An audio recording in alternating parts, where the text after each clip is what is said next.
lugar que usted me está compartiendo. Sí. Y nos vamos. Un primer problema que nosotros analizamos, un problema que tiene que ver con cálculos numéricos, es el problema de aproximar ceros de funciones. Y ahí discutimos un par de técnicas, hay una montonera de técnicas adicionales. Para algunas, tal vez las más importantes, echando una mirada al apunte. Eso. Segundo problema que nosotros vamos a tratar acá es el problema de interpolación. Lo que vamos a hacer va a ser plantear el problema y algunos problemas afines. Y enseguida vamos a tratar el tema de interpolar usando polinomios como funciones. Hay técnicas que usan otras funciones para interpolar, pero ahí las cosas se ponen más peludas, así que eso no lo vamos a ver nosotros acá. Vamos a ver la forma de Lagrange del polinomio interpolador, que no es muy práctica desde el punto de vista de cálculo, digamos, pero sí sirve de base para muchos otros desarrollos después. Vamos a ver un fenómeno bastante curioso que se descubrió a principios del siglo XX, el fenómeno de Runge. Vamos a hablar un poco de error de interpolación y qué se puede hacer al respecto para de alguna manera mitigarlo. Y bueno, terminamos con un pequeño resumen. ¿De qué se trata el problema? Es bastante común que conozcamos los valores de alguna función solamente en algunos puntos discretos. O sea, por ejemplo, tenemos mediciones, qué sé yo, de la temperatura de ebullición del agua a ciertas presiones. No, la física, digamos, la termodinámica correspondiente, el cuento nos dice que eso es una curva continua, pero obviamente nosotros no podemos hacer mediciones en todos los puntos, sino que solamente podemos medir, qué sé yo, punto de ebullición del agua a ciertas presiones particulares. Puede ser en ese sentido el resultado de un experimento. Me imagino que ustedes habrán hecho el ya famoso experimento del tarro con agua que se le hace un hoyito y se mide con qué velocidad va bajando ¿cómo se llama? Con qué rapidez va subiendo el agua, que se hace típicamente en uno de los primeros ramos de física. Podemos tener valores históricos, que si yo podemos, no sé, tal vez hacer tenemos mediciones de las temperaturas en algún punto todos los días, alguna hora particular o qué sé yo, cada hora. Puede ser también de que nosotros estamos haciendo cálculos que nos entregan esos valores y esos cálculos los hacemos solamente para algunos valores discretos, no los vamos a hacer para todos los valores posibles. Y incluso si se puede, tal vez sea espantosamente incómodo repetir el cálculo completo solamente porque a algún pajarito se le ocurrió cambiar el valor de alguna variable en una centésima, ¿sí? Entonces, ¿qué es lo que queremos hacer nosotros? Nos interesa alguna representación aproximada que sea continua. Por ejemplo, nos interesa graficar la temperatura durante el día acá y tenemos mediciones cada hora, ¿sí? Una cosa que podemos hacer es simplemente hacer un gráfico de mostrar la temperatura qué sé yo, a las 7 de la mañana y a las 8 y a las 9, qué sé yo, pero eso no es muy decidor. Sabemos que la temperatura en realidad es una curva continua y por lo tanto puede interesarnos hacer una gráfica continua de esos valores. Y para eso queremos entonces calcular, aproximar valores intermedios para poder hacer una gráfica más o menos decente. Cuando el mundo era más joven y los computadores todavía no los andaba trayendo todo el mundo en el bolsillo, y no se llamaban teléfonos celulares, y para, por ejemplo, calcular, o sea, hacer cálculos con trigonométricos, uno tenía que recurrir a una tabla donde aparecía, que se dio la función seno, para seno de 0 grados, de 1 grado, y así sucesivamente hasta 90 grados, y entonces si es que a uno le interesaba, qué sé yo, tener el seno de 35 grados con 10 minutos, uno tenía que interpolar. Lo mismo respecto de logaritmos. Y por lo tanto, en esa época, que fue la época que yo alcancé a vivir todavía en la universidad, era esencial poder interpolar, calcular valores intermedios cuando las funciones a uno se las daban mediante tablas. Hoy día tenemos el lujo de que muchas de esos usos de tablas, digamos, ya pasaron a la historia, no son relevantes, se pueden calcular las funciones relevantes en forma bastante exacta, en forma rápida en el computador, pero igual todavía hay algunas funciones medias exóticas que con suerte ustedes solamente pueden encontrar tablas de valores y no funciones que se calculen. Y habrá que recurrir entonces a interpolar. Algunos problemas afines que ustedes probablemente ya conocen. Sabemos que, por ejemplo, el famoso caso del tarro con agua y un agujerito, la teoría física correspondiente a uno le dice que la velocidad con la que sale el agua tiene forma de una parábola, pero no conocemos los coeficientes de esa parábola. O sea, no conocemos sabemos que es una ecuación de segundo grado, pero no conocemos los coeficientes. Y tenemos los datos que medimos, y esos datos generalmente tienen errores. Entonces, lo que nos interesa ahí es encontrar la mejor parábola que aproxima a esos datos, según algún criterio de mejor. A eso se le llama el problema de ajustar curvas. Otro problema parecido es el problema en el cual nosotros tenemos la función y en realidad no nos interesa una función continua que describa todo el tramo de una, digamos, un polinomio, por ejemplo, sino que nos contentamos con tal vez interpolar mediante rectas entre dos puntos vecinos, o sea, terminar con una curva quebrada. ¿Sí? Podemos extender esa idea para, por ejemplo, decir, oye, en vez de estar interpolando linealmente entre dos puntos, con lo cual terminamos con puntas con esquinas, digamos, en cada punto, ¿qué tal si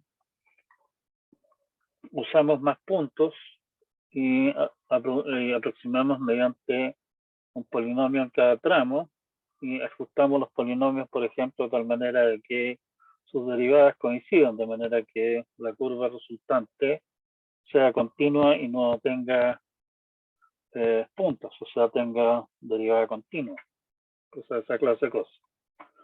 A eso se le llama interpolación por splines. En inglés, spline es una regla flexible, o sea, básicamente, imagínense típicamente esas cosas eran, bueno, originalmente, digamos, era una wincha de madera muy delgada que se podía doblar, digamos, y se ajustaba a los puntos y se tiraba la curva del caso. Resulta que la curva que sigue un material flexible, digamos, que se hace pasar por ciertos puntos, se puede describir por un polinomio por tramos. O sea, por tramos porque esto se hacía, por ejemplo, tomando 2 o 3 puntos y tirar la curva para eso y después los puntos siguientes. Acá, bueno, otro tema pendiente, digamos, es si nosotros queremos armar una curva que cumpla con ciertas características y que sea razonablemente suave. No que necesariamente pase por ciertos puntos, pero que sea una curva más o menos suave que nosotros podemos de alguna manera manipular en forma simple. Para esa clase de cosas se usan curvas de Bézier. Este caballero fue, si no recuerdo mal, trabajaba en, no sé si trabajaba en la Peugeot o en la Citroën, una de las dos, y era diseñador de carrocerías de autos. Y al diseñar la carrocería de autos, bueno, en realidad a uno le interesa armar una curva que sea suave y que sea de alguna manera elegante y ¿cómo se llama? Y sea fácil de describir, digamos, de forma compacta. Y este caballero entonces inventó la idea de esas curvas, que en realidad son curvas, digamos, bastante, pueden buscar la definición exacta por ahí. Esas curvas hoy día se usan para una montonera de otras cosas, o sea, por ejemplo, si ustedes se fijan, las letras que están dibujadas en la pantalla que están viendo en este momento, esas curvas, la forma de las letras están definidas por curvas. Hoy en día la tecnología, digamos, básicamente universal para describir tales curvas es mediante curvas de Bézier. De esa manera yo puedo tomar, por ejemplo, la letra, qué sé yo, la letra A y a magnificarla todo lo que quiera, o sea, hacer que la A minúscula ocupe la pantalla completa, como la forma de la letra, digamos, está descrita por una curva, por una función matemática continua, yo puedo pedirle al computador que me lo dibuje en la pantalla y me va a aparecer una línea suave. Las técnicas que se usaban antes de que eso se popularizara, digamos, era lo que se llama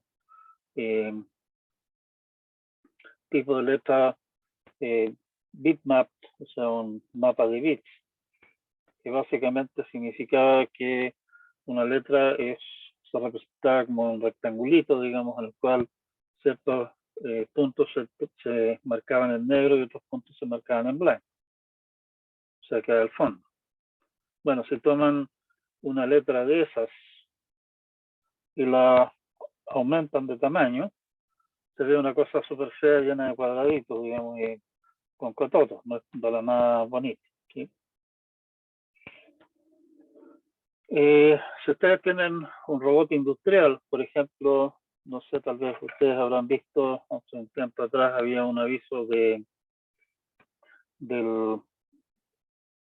Renault Picasso, donde había un robot industrial que estaba encargado, digamos, de pintar la carrocería del auto nuevo, y el robot ese era un artista y hacía toda clase de grafitis sobre el auto hasta que llegaba el supervisor, digamos, y incluso le da susto y pinta el auto en forma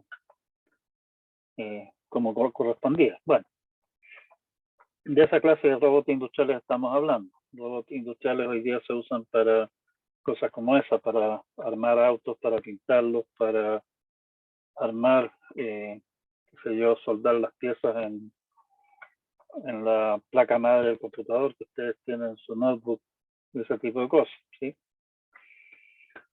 Es importante para impedir, digamos, o sea, importante es para la mecánica del caso, para no someterla a esfuerzos demasiado grandes, que los movimientos del brazo del robot que se va moviendo y va tomando una pieza y la va instalando, qué sé yo, va moviendo la pistola de pintura, digamos, sean curvas suaves, no sean cosas con esquinas, digamos, ¿sí? Por lo tanto, también ahí se usan curvas de Bézier, también por la misma razón que son sencillas de describir, ¿sí? Si ustedes se meten, por ejemplo, en el diseño de objetos para un juego de video, o en general para aplicaciones de computación gráfica, ese tipo de cosas, también ahí típicamente se usan curvas de Bézier. O sea, esas clases de cosas hoy día aparecen por todos lados. No es nuestro tema, digamos, pero es un tema bastante entretenido de revisar si les interesa. Bueno, que lo que nos interesa entonces es de alguna manera encontrar alguna colección de funciones continuas que sean lo suficientemente flexibles como para poder armar con ellas una curva continua que pase por los puntos que estamos dando. Nótese que nosotros estamos diciendo que esos puntos son exactos, no estamos suponiendo que los puntos puedan tener, por ejemplo, alguna clase de error. Y las curvas continuas, digamos, las funciones continuas más simples, en general de manipular, de hacer cosas con ellas, las más conocidas son los polinomios. Por lo tanto, podemos plantear nuestro problema como dados valores de la función f en los puntos discretos x0, x1 hasta x sub n, que obviamente estamos suponiendo que son todos distintos, no tiene mucho sentido repetir el valor de x sub 5 3 veces, por ejemplo. Lo que queremos hacer es construir un polinomio que pase por los puntos x sub i, f de x sub i. ¿Sí? No estamos suponiendo, como decía, que todos esos puntos son todos diferentes.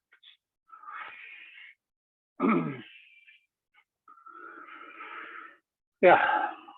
Entonces, vamos a ver el tema de interpolar por polinomios. Entonces, nuestro problema es, dados puntos x, y sub i, para 0 menor o igual a i, menor o igual a m, los x sub i son todos distintos, hallar un polinomio que pase por todos ellos. Aquí obviamente nacen inmediatamente varias preguntas. Dice un polinomio. ¿Qué polinomio? ¿De grado 5? ¿De grado 17? ¿Qué grado? Si es que encuentro varios, capaz que encuentre varios polinomios que pasen por todos esos puntos. ¿Con cuál me quedo? ¿Sí? Como son n más 1 puntos los que tenemos, x0 hasta x sub n, y sub 0 hasta y sub n correspondientes, podemos básicamente pensar en plantear un sistema de n más 1 ecuaciones y por lo tanto daría lugar a tener a lo más n más 1 coeficientes. Y con eso podemos esperar que haya un solo juego de valores que funcione. O sea, básicamente, si tenemos n más 1 puntos, podemos suponer, sospechar que hay un polinomio de grado n único que pasa por esos puntos.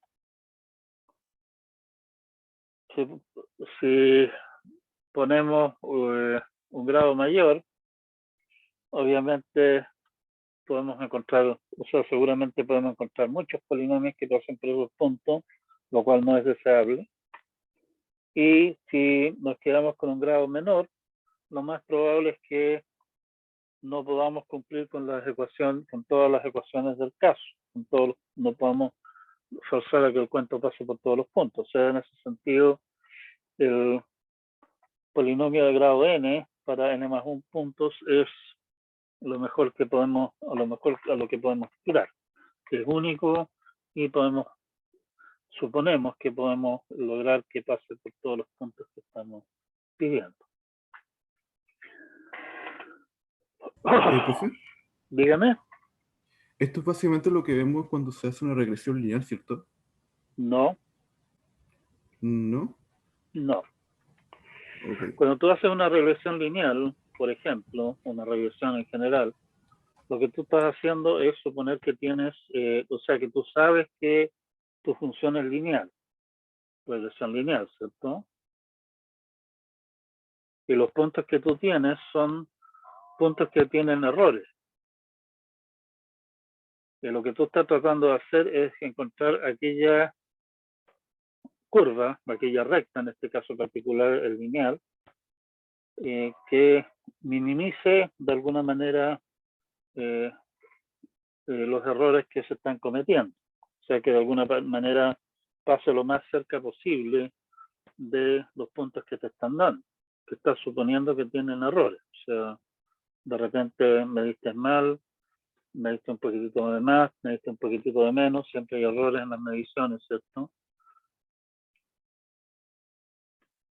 Lo que estamos suponiendo acá es que te dan valores y esos valores son exactos. O sea, piensa, por ejemplo, no sé, pues, o sea, en tiempos pretéritos, cuando las cosas funcionaban de esa manera, tienes una tabla donde aparecen, qué sé yo, el valor de la función seno, pero aparece el valor de la función seno solamente para 0 grados, 5 grados, 10 grados y así sucesivamente.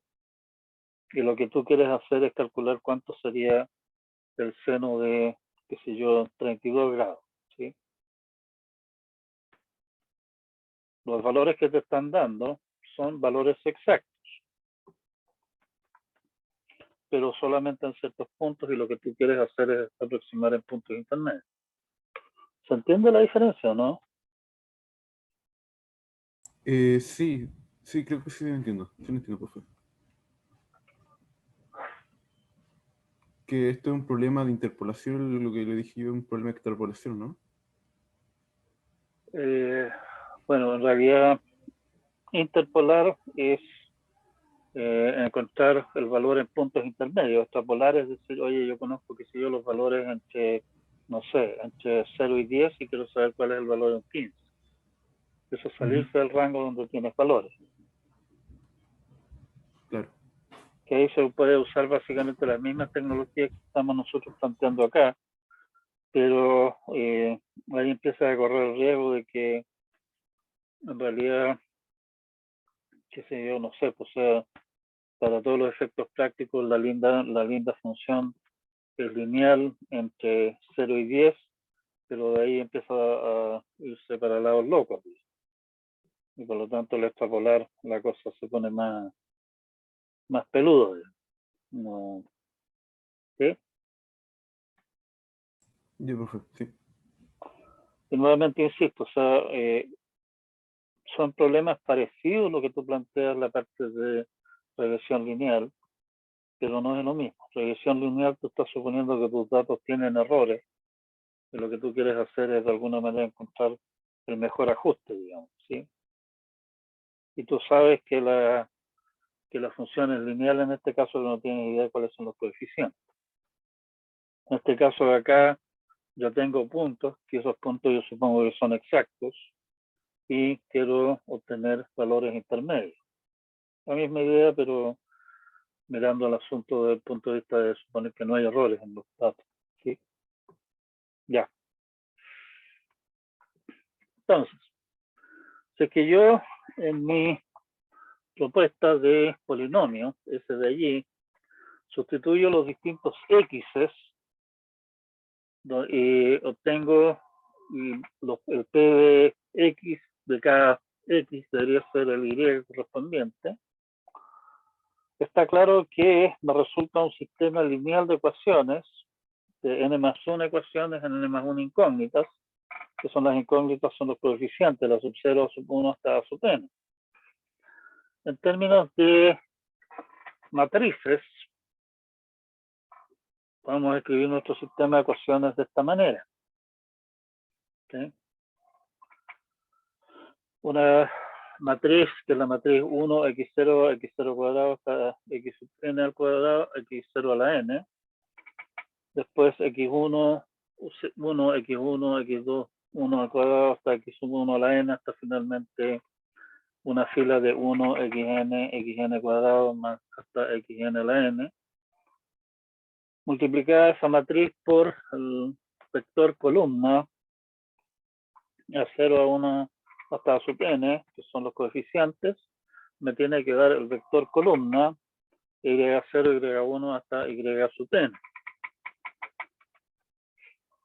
Bueno, dado ese sistema de ecuaciones, la pregunta obvia es bajo qué condiciones ese sistema de ecuaciones tiene solución y tiene solución única.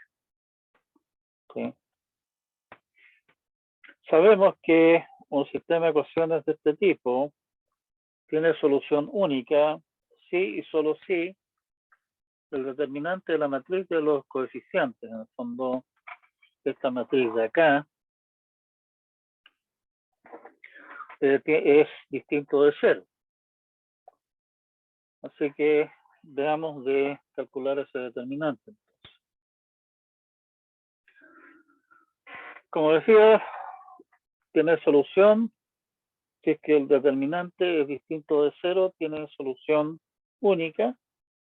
Si el determinante es 0, hay varias soluciones. Eso es lo que a nosotros nos dice la teoría de los sistemas de ecuaciones lineales. La otra pregunta, obviamente, es que si a mí me dicen, oiga, tiene 3 puntos, plantear el sistema de 3 por 3 resultantes no es ningún gran problema. Pero si algún pastelito me sale con que tiene 30 puntos, ya se empezó a poner desagradable la cosa, estar trabajando con sistema de ecuaciones de 30 por 30. Y la pregunta siguiente entonces es, ¿hay mejores maneras, más simples, más directas de expresar ese polinomio? Que me permitan calcularlo de forma más simple y no tener que estar resolviendo sistemas de ecuaciones gigantescos. Bueno, sabemos, como decíamos, que el sistema de ecuaciones, esto de acá, que en el fondo es lo que estábamos planteando antes, donde A es una matriz cuadrada y X ahí son vectores columna, tiene solución única para X si solo si el determinante A es distinto de 0.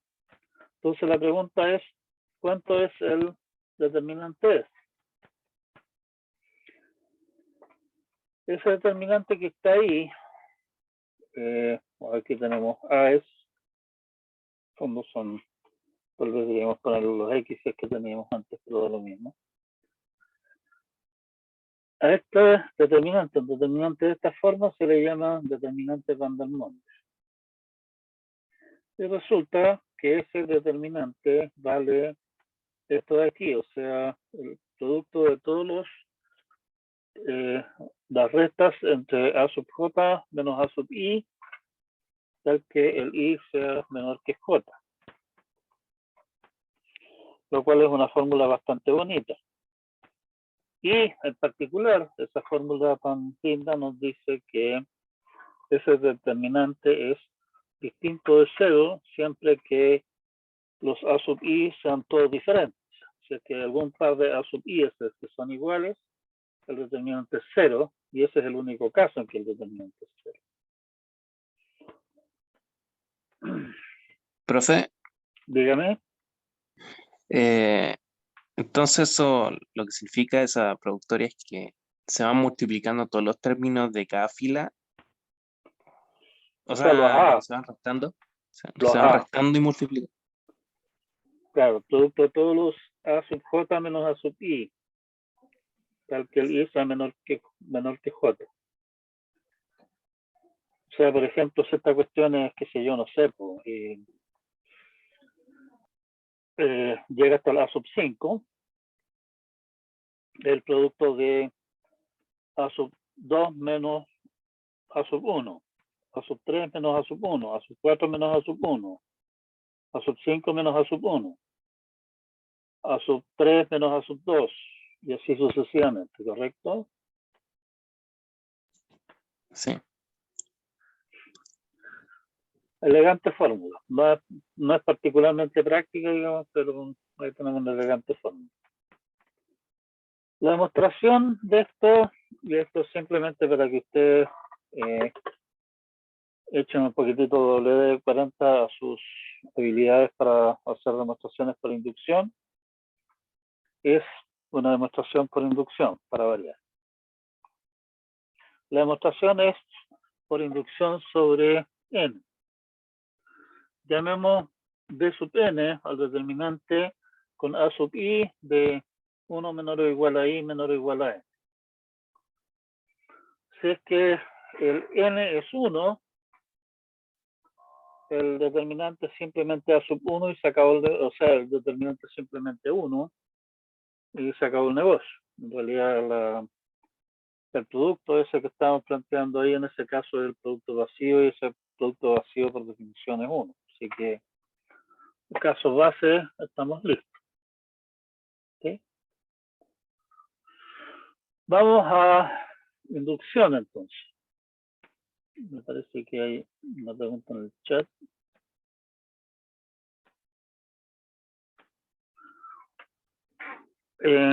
Supongamos que la fórmula esa vale para determinante de tamaño K, y consideremos el determinante de K más 1 por K más 1 siguiente. Las primeras K filas son, en el fondo, típicas de lo que teníamos antes, lo único que le estamos agregando la columna A sub 1 a la K hasta A sub K a la K, que no estaba en el determinante original. Y le agregamos además una nueva fila que es 1x, x cuadrado hasta x a la K. ¿Sí? Si ustedes recuerdan cómo se podían calcular los determinantes, una manera de calcular el determinante es expandiendo por una fila. O sea, básicamente tomar, en este caso que vamos a tomar la última fila, y es este número de acá por el determinante de lo que queda en el resto, digamos. ¿Sí? Menos este de aquí por el determinante de la matriz a la que le volamos esa fila y esa columna, y así sucesivamente. ¿Sí? Profe, Ajá, si está usando el mouse, no se ve por si acaso. ¿no? No. Si lo estoy usando. No se ve el mouse. Voy a cambiarlo en el zoom. No. ¿Cómo puedo hacerlo entonces? Ya. Gracias por avisarme. Nuevamente, una manera de calcular un determinante es expandir por una fila, que le llaman, que básicamente es considerar una fila y el determinante es la suma de cada elemento de esa fila por el determinante, lo que queda, digamos, es que se elimina esa columna y esa fila del cuento. ¿Sí? Está claro que si hacemos eso, nosotros vamos a obtener en este caso un polinomio de grado a lo más k en x, ¿correcto? Porque en el fondo va a ser el 1 por algún determinante menos x por algún otro valor, menos x cuadrado por otro valor y así sucesivamente hasta x sub k por otra cosa. Sabemos también que determinantes en los cuales hay dos filas iguales son cero. O sea, por lo tanto, en particular, si es que la última fila por x sustituimos algunos de los a sub i, terminamos con la última fila y la fila i iguales y el determinante es cero. Por lo cual, nuestro polinomio, que es de grado k, es cero en a los a sub i. Ahora bien, nosotros sabemos que si un polinomio es cero en a sub i, quiere decir que x menos a sub i es un factor de ese polinomio, ¿cierto? Por lo tanto, nuestro polinomio es el producto de x menos los a sub i por algún factor que no sabemos cuánto será. Que incluso podría en realidad en principio ser un factor que dependa todavía de x. Profe, sigue escribiendo. No he escrito nada. Ah, ya, ok. O sea, lo que sí estoy usando el mouse, tontera, en realidad no. Ustedes no lo ven, lamentablemente. Bueno, tenemos un polinomio entonces, que es un polinomio de grado a lo más k. Pero podría ser que algunos de los coeficientes se cancelen o qué sé yo. En realidad podría resultar ser cero el coeficiente del x a la k en este cuento. Por lo tanto, el grado de ese polinomio es a lo más k. Primer punto. ¿Sí? Lo segundo punto que decíamos que determinantes que tienen filas iguales son cero. Y si sustituimos a sub i por x en la última fila, resulta que la última fila y la fila i de nuestros determinantes son iguales y por lo tanto ese determinante en particular es cero. Por lo tanto, tiene que ser que nuestro polinomio f es cero en cada uno de los a sub i. Ahora bien, sabemos que si un polinomio es cero en algún punto a sub i, quiere decir que x menos a sub i es un factor de ese polinomio. Y nuestro polinomio entonces tiene que ser de la forma f de x es algún c por el producto de x menos a sub i para cada uno de los a sub i. Ese producto de x menos a sub i claramente es un producto de grado n y por lo tanto el c tiene que ser una constante, no puede ser una función. ¿Estamos? Y lo que nos falta entonces por determinar es cuánto es esa constante. Si nosotros nos damos el trabajo de expandir esto de acá, que ahí tienen largos huecos de introducción con el álgebra, el punto interesante que van a darse cuenta es que, en particular, si solamente consideramos esa productoria que aparece allí, la productoria que aparece como segundo factor en la definición, en F, el coeficiente de x a la k en eso es 1, ¿correcto? ¿Me siguen hasta ahí? Don Nicolás. O sea, estoy tratando de seguirlo a través de lo que habla, pero igual cuesta verlo si no Si no puedo ver cómo lo está haciendo. O sea, tienes la fórmula abajo del polinomio. Sabes que ese polinomio es C veces ese producto, ¿cierto? Ok. Ese producto, si tú te imaginas que lo calculas, x menos a sub 1 por x menos a sub 2 por bla, bla, bla, hasta x menos a sub k. Si te imaginas que multiplicas toda esa cosa, te va a resultar x a la k más una serie de otros términos, ¿sí? Ok. Ya. El punto es que sabemos entonces que el primer término, el término de mayor grado, digamos, de f de x, es c veces x a la k, ¿correcto? Sí. Bien, pero ¿de dónde sale el coeficiente de x a la k? Si que estamos expandiendo nuestro determinante que tenemos allá arriba por la última fila. El x a la k es básicamente el polinomio perdón, el determinante de 1 a 1 a 1 cuadrado hasta a 1 a la k menos 1, pues estamos volando la columna correspondiente. Y así sucesivamente hasta 1 a sub k cuadrado hasta a sub k a la k menos 1, ¿sí?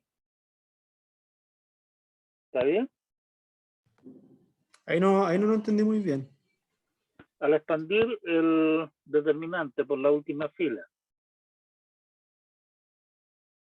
el x sub k, que obviamente es la única parte de la cual puede salir un x sub k, todos los anteriores en el fondo son x de potencias menores multiplicadas por otras cosas, digamos que son constantes, son los determinantes donde no aparece la x, ¿sí? ¿Se entiende hasta ahí? Ya. ¿Qué es lo que es? ¿Por qué cosa va multiplicado el x sub k? Va multiplicado por el determinante de esa misma matriz que tenemos ahí, pero sin la última fila, o sea, sin la fila de los x y sin la columna de los a sub i a la k.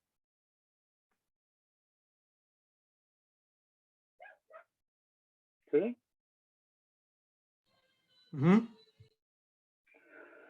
Bueno, pero es que eso no es más que el determinante correspondiente a k, de sub k. O sea, nuestro polinomio, entonces, como la constante c es simplemente b sub k, conocemos la expansión de esa cosa. Ahora, si reemplazamos x por a sub k más 1, me queda que el determinante van der Waals de k más 1 es, espérate un minuto, es c, y c yo sé que es simplemente el determinante van der Waals del pedazo este de acá, el pedazo de arriba, volándole la última fila, la última columna, esa cosa, por el producto de los x menos a sub i. Si ahora sustituyo en esa fórmula x a sub k más 1, me resulta que la última fila ahora es 1 a sub k, perdón, a sub k más 1, a sub k más 1 cuadrado hasta a sub k más 1 a la k. O sea, tengo el determinante van der Waals para k más 1.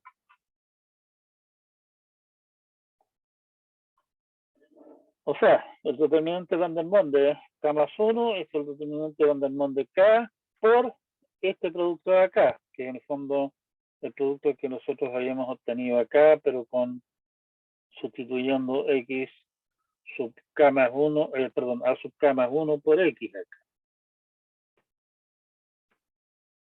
Por inducción, esto de aquí es esta productoria, que lo estamos multiplicando por esto de acá. Esta productoria de acá es todos los J, los A sub J menos A sub I, tal de que I y J estén entre 1 y K. Profe, ¿Sí? en el chat pusieron cómo puede verse el mouse. Por si acaso. Oh, déjame ver.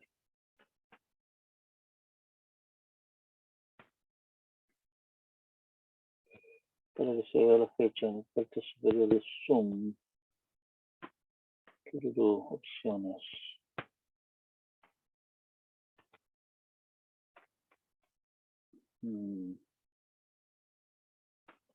Déjame ver acá. Compartir pantalla. Compartir las opciones.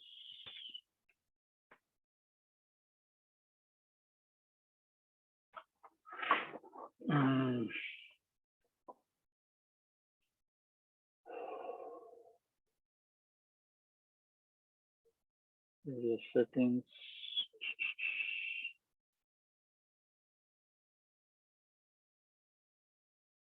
Video share screen.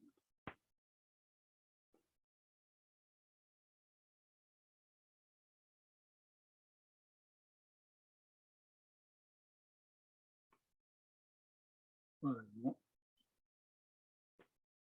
no me parece nada que diga como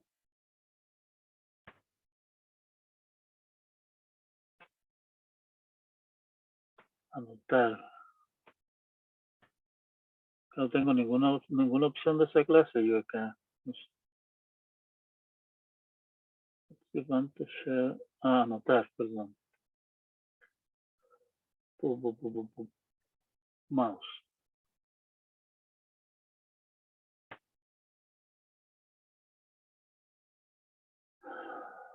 Ahora sí.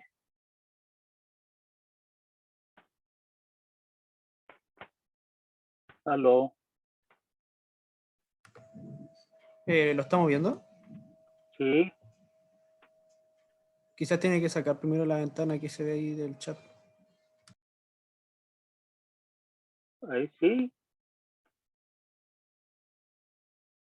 O para el compartir y compartir de nuevo.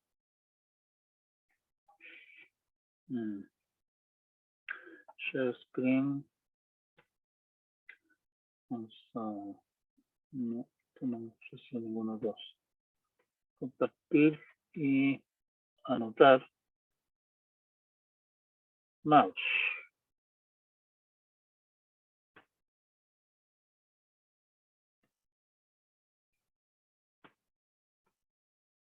¿Sí?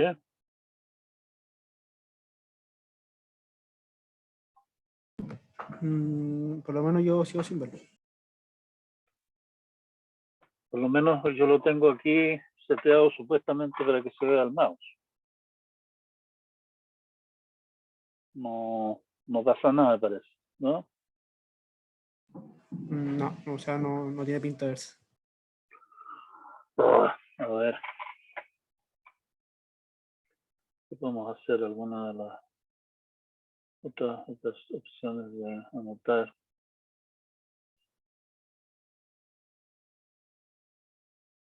Tu mouse.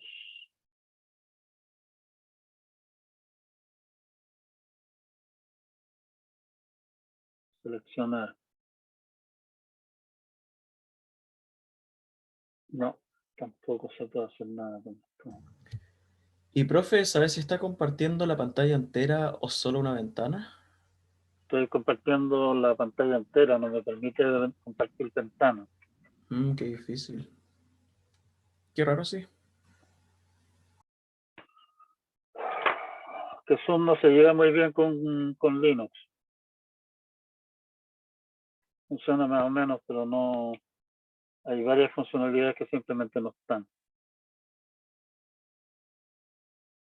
No me gusta nada este programa por lo demás, pero bueno, es lo que estamos obligados a usar.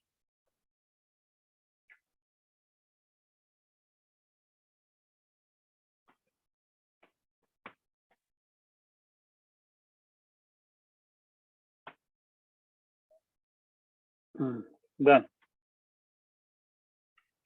sí, por lo visto yo puedo, ¿cómo se llama?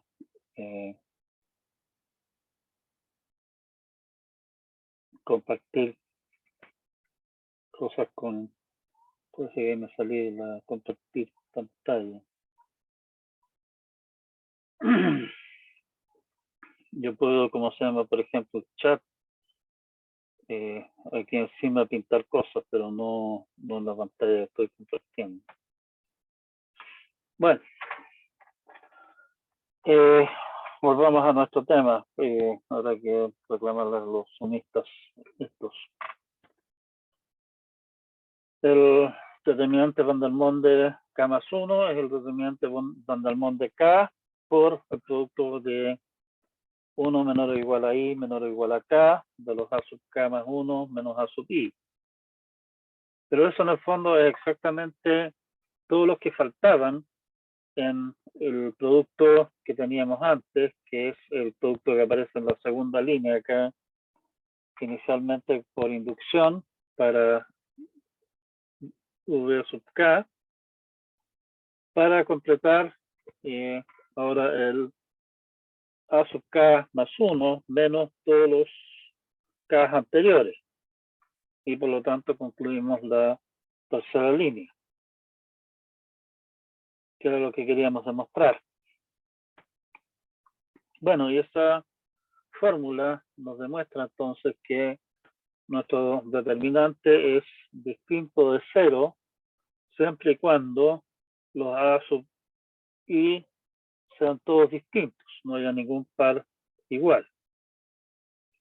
Que en términos de lo que nosotros andábamos buscando, nos dice que el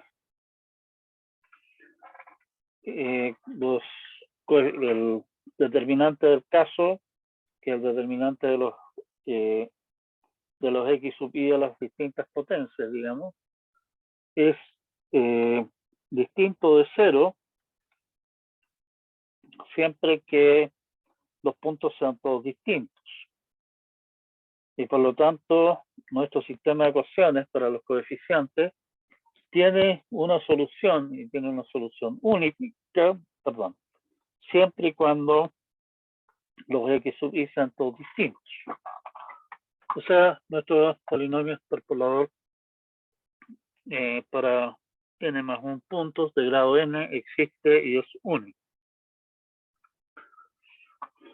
Pero encontrar ese polinomio mediante el resolver ese sistema de ecuaciones es bastante incómodo.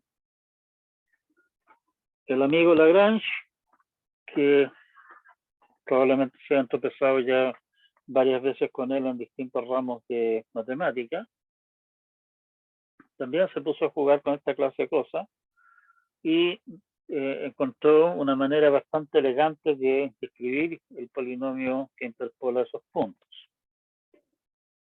Si nosotros tenemos una colección de puntos x sub 1, x sub 2 hasta x sub n, x sub 0 hasta x sub n, o sea, n más 1 puntos, podemos definir polinomios a los que tradicionalmente se le llama L minúscula sub i de x, que es x menos x sub n hasta x menos x sub i más 1 por x menos x sub i menos 1 hasta x por menos x sub 0.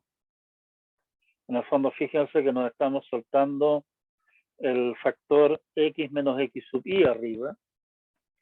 Y abajo tenemos exactamente la misma expresión, pero en vez de x, x sub i. O sea, x sub i menos x sub n, x sub i menos x sub i menos x sub n menos 1, qué sé yo, x sub i menos x sub i más 1, x sub i menos x sub i menos 1, hasta x sub i menos x sub 0. ¿Qué tienen de entretenido estos polinomios? Primeramente, el polinomio f, si ustedes se fijan, tiene exactamente n factores, por lo tanto su grado es n. Y el otro punto interesante que tiene es que si ustedes calculan este polinomio de ahí arriba, por ejemplo, en, no sé, con x sub 3, estamos hablando del polinomio x sub 17, resulta que tengo arriba x sub 3 menos x sub n, bla, bla, bla, y en alguna parte me va a aparecer x sub 3 menos x sub 3, y por lo tanto, para sx sub k, que es distinto de y, el polinomio vale 0.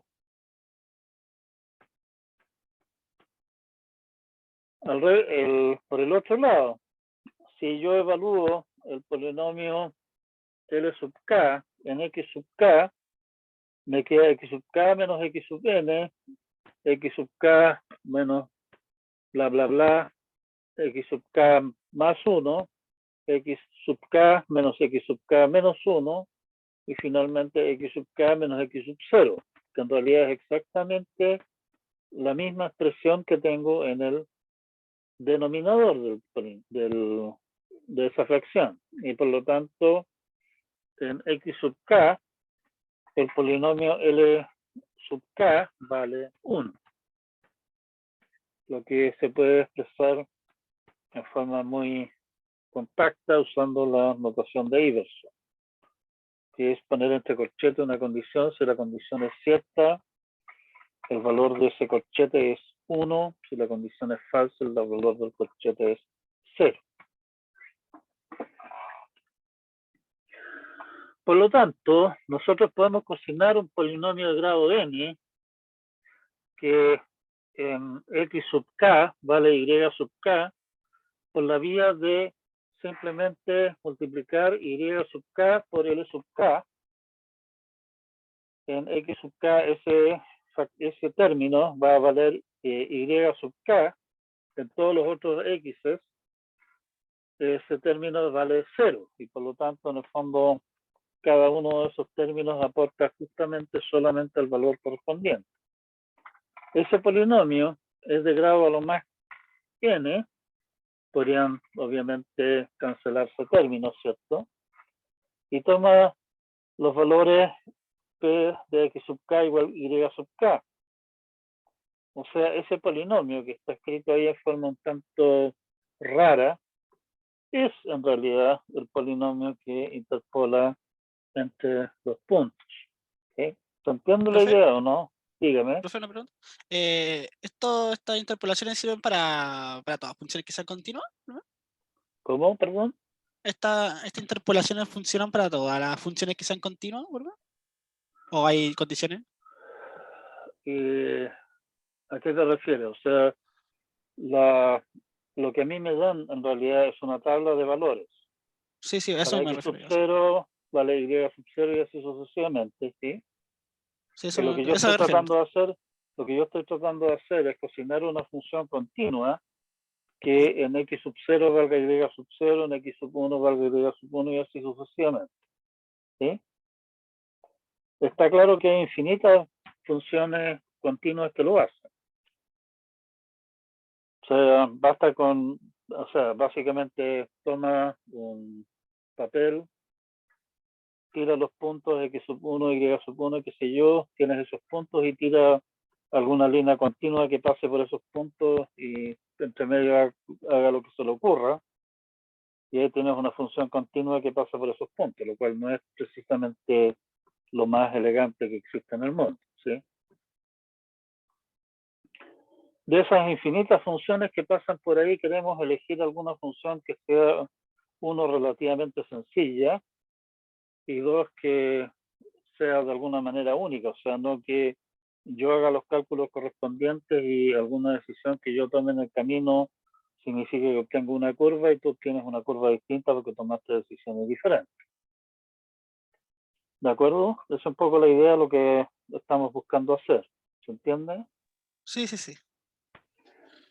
Bueno, una manera, funciones sencillas, digamos, de manejar, que son conocidas, que podemos integrar, derivar y hacer cuantas cabezas de pescado se nos ocurre con ellos, son los polinomios. Y lo que estamos planteando entonces es decir, oiga, encontremos un polinomio que pase por esos puntos. Y lo que logramos hacer, dándonos la vuelta por el determinante Van der Monde, es demostrar que hay un único polinomio de grado n que interpola entre n más 1 puntos distintos. ¿Sí? Con lo cual, tenemos una función única, o sea, si yo hago el cálculo, lo haces tú, vamos a tener que tener el mismo resultado, porque el polinomio es el mismo. Es una función continua y pasa por los puntos. Y es razonablemente sencilla, digamos, no es un polinomio, o sea, el polinomio de grado más chico que cumple, ¿sí? ¿Estamos bien? Profe, yo tengo una duda. Dígame. ¿De dónde?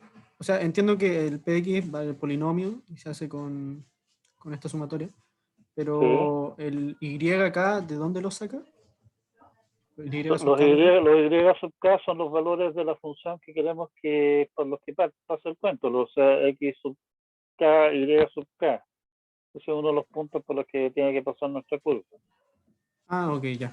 Gracias. ¿Ya? Y el punto precisamente es que esa expresión que aparece ahí, o sea, la forma de Lagrange, que aparece allí, esa sumatoria, es súper simple. O sea, los L son polinomios bastante fáciles de armar, digamos, y eso simplemente los multiplicamos por los Y sub K y estamos al otro lado. Ahora, el P es un polinomio de grado n, claramente, ¿cierto? Es un polinomio de grado n que pasa por los puntos del caso y por lo que habíamos visto antes, como hay un único polinomio de grado n que hace eso, ese es el polinomio que interpola, escrito de una manera más fácil de calcular, digámoslo así, pero que en el fondo es lo que hay, ¿sí? ¿Estamos claros? Sí, profe. Ya, en realidad nos están quedando un par de minutos solamente según mis cálculos calculísticos. Veamos un fenómeno un tanto preocupante que ocurre acá. Consideremos la siguiente función que se ve bastante mansita. F de x es 1 partido por 1 más 25x cuadrado, que aparece graficada acá en el rango entre menos 1 y 1. ¿Sí? Se ve que es una función continua, tiene una forma de sombrero, digamos, pero no hay nada extremadamente feo aquí. Resulta que si nos damos el trabajo de interpolar esa función con 9 puntos que están igualmente espaciados, o sea, decimos que coincide acá en menos 1, que coincide acá en, esto sería como menos, ya,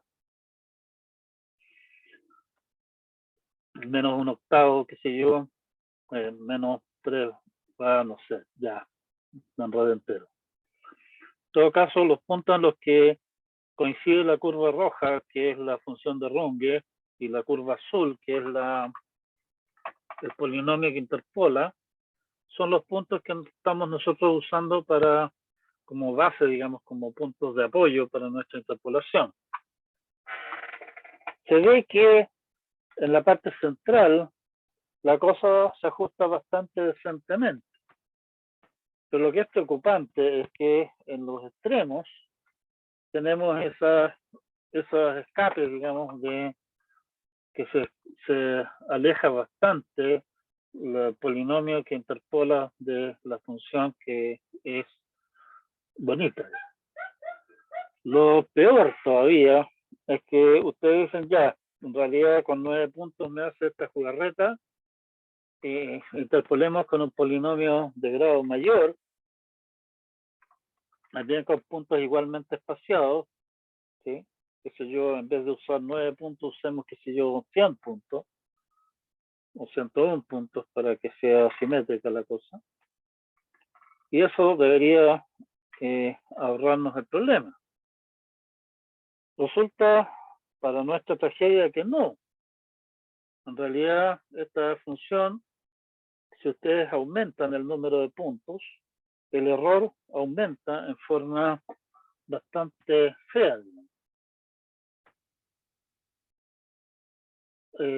No agregué la gráfica acá.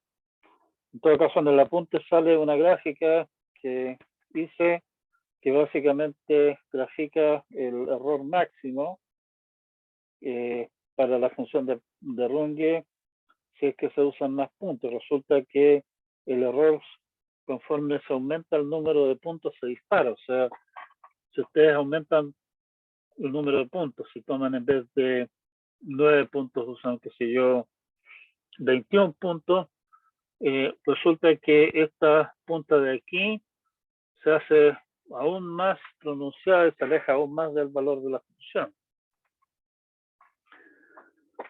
Y el tema es que hay que tener cuidado cuando se interpolan valores al usar polinomios de grado alto. O sea, en este caso, por ejemplo, estamos diciendo tome 9 puntos, o sea, estamos interpolando con un polinomio de grado 8 y el error en realidad es gigante. Ya. Así que hay que tener cuidado con eso. La explicación de ese fenómeno en realidad se escapa de lo que podemos discutir en este ramo, pero lo que sí podemos hacer, y eso en realidad vamos a tener que dejarlo para la clase siguiente, es discutir algunas cosas que podemos hacer para tratar de aliviar este problema, de no tener problemas de errores tan grandes.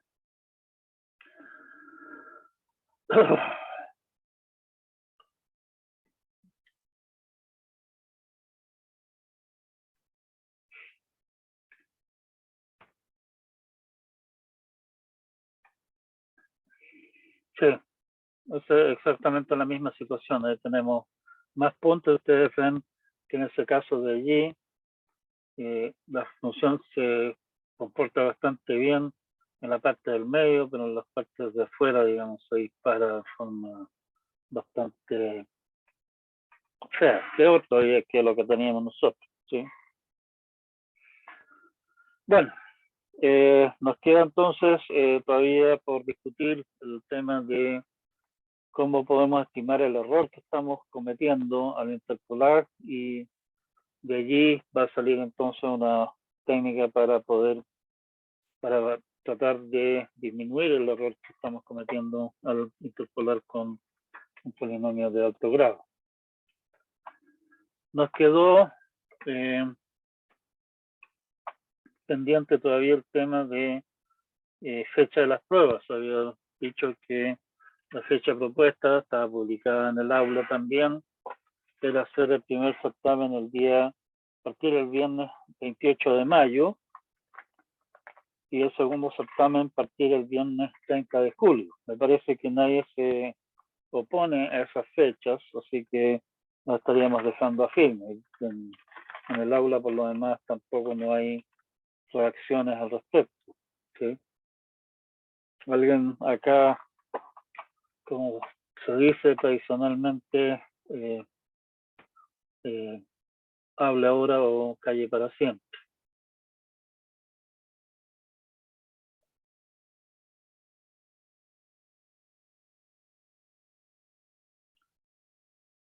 Bueno, vamos a ver el tema de la fecha. En todo caso, la tarea 0 es bastante simple, la tarea 1 un poquito más complicada, pero no es tan terrible tampoco. Así que vamos a ver el tema de fechas. Ya, si no hay nada más que comentar por ahora, nos quedamos hasta acá. Por favor, échenle una mirada al apunte, échenle una mirada a las transparencias. Las transparencias en el fondo no son más que un resumen más o menos, o tal vez en algún caso una versión recortada del apunte, así que eso. Y les recuerdo nuevamente, si alguien de ustedes encuentra noticias en las transparencias o en el apunte, por favor, repórtenla y se ganan un par de puntos. Profe, escribieron en el chat. En el chat preguntan nuevamente algo que ya habíamos conversado antes de comenzar la clase formalmente, que hay algunas dudas sobre la tarea. Yo voy a echarle una mirada al cuento de correo que me mandó uno de sus compañeros, y voy a tratar de clarificar los temas que se plantean ahí, ¿sí? Y si no, veámoslo la clase del día miércoles. Nos vemos. Chao, chao.